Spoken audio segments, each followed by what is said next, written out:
പ്രിയപ്പെട്ട സഹോദരീ സഹോദരന്മാരെ, ഞങ്ങൾ നിങ്ങൾക്കായി ഒരു സദ്വാർത്തയുമായിട്ടാണ് വന്നിട്ടുള്ളത്.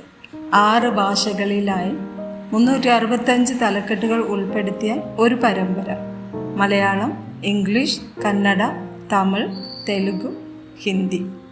വചനങ്ങൾ കേട്ട് ധ്യാനിച്ച് അനുഗ്രഹം പ്രാപിക്കാൻ ഞാൻ നിങ്ങളെ പ്രോത്സാഹിപ്പിക്കുകയാണ്. ദയവായി സബ്സ്ക്രൈബ് ചെയ്യുകയും നിങ്ങളുടെ കൂട്ടുകാരുമായി പങ്കുവയ്ക്കുകയും ചെയ്യുക. നന്ദി.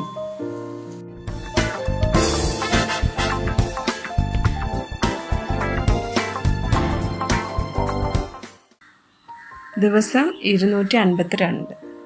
മനസ്സമാധാനം. യെശയ്യാവ് 26 വചനം 3. സ്ഥിരമാനസൻ നിന്നിൽ ആശ്രയം വച്ചിരിക്കൊണ്ട് നീ അവനെ പൂർണ്ണ സമാധാനത്തിൽ കാക്കുന്നു. യോഹന്നാൻ 14 വചനം 27.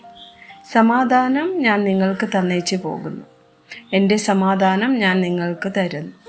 ലോകം തരുന്നത് പോലെയല്ല ഞാൻ നിങ്ങൾക്ക് തരുന്നത്. നിങ്ങളുടെ ഹൃദയം കലങ്ങരുത്, ഭ്രമിക്കുകയും അരുത്. യോഹന്നാൻ 16 വചനം 33. നിങ്ങൾക്ക് എന്നിൽ സമാധാനം ഉണ്ടാകേണ്ടതിന് ഇത് നിങ്ങളോട് സംസാരിച്ചിരിക്കുന്നു. ലോകത്തിൽ നിങ്ങൾക്ക് കഷ്ടമുണ്ട്, എങ്കിലും ധൈര്യപ്പെടുവിൻ, ഞാൻ ലോകത്തെ ജയിച്ചിരിക്കുന്നു എന്ന് പറഞ്ഞു. ഫിലിപ്പിയർ 4 6 7 വചനങ്ങൾ. ഒന്നിനെക്കുറിച്ചും വിചാരപ്പെടരുത്, എല്ലാറ്റിലും പ്രാർത്ഥനയാലും അപേക്ഷയാലും നിങ്ങളുടെ ആവശ്യങ്ങൾ സ്തോത്രത്തോടുകൂടെ ദൈവത്തോട് അറിയിക്കത്രേ വേണ്ടത്.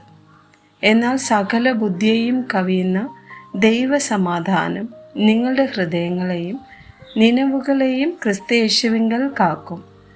കൊലോസിയർ 3 വചനം 15. ക്രിസ്തുവിൻ്റെ സമാധാനം നിങ്ങളുടെ ഹൃദയങ്ങളിൽ വാഴട്ടെ. അതിനല്ലോ നിങ്ങൾ ഏക ശരീരമായി വിളിക്കപ്പെട്ടിരിക്കുന്നത്. നന്ദിയുള്ളവരായും ഇരിപ്പിൻ. ആമേൻ.